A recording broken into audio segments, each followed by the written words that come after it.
Hello and welcome to a very special How I Paint Things. Now today I'm going to show you how you can get an invisible Bilbo on the table in no time at all. With the resurgence of popularity of the Middle-earth strategy battle game, I thought it would be worth doing something like this because having an invisible Bilbo is actually a really useful marker for some of the scenarios that you'll encounter in the rulebook, particularly if you like playing the narrative angle. Now this will of course also work if you want to paint an invisible Frodo. You just swap the miniature you're painting.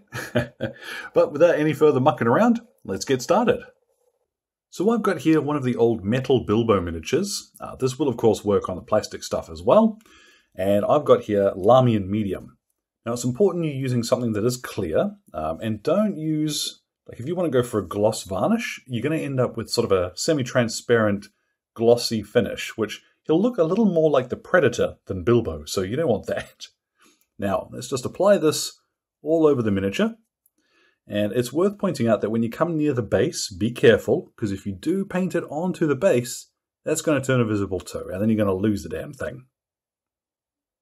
Now, once you've covered your whole miniature in whatever clear paint you happen to be using, you'll have something that looks like this. I've used a little bit of black straight from the pot to just tidy up the edges where that little bit of sort of super glue frosting was.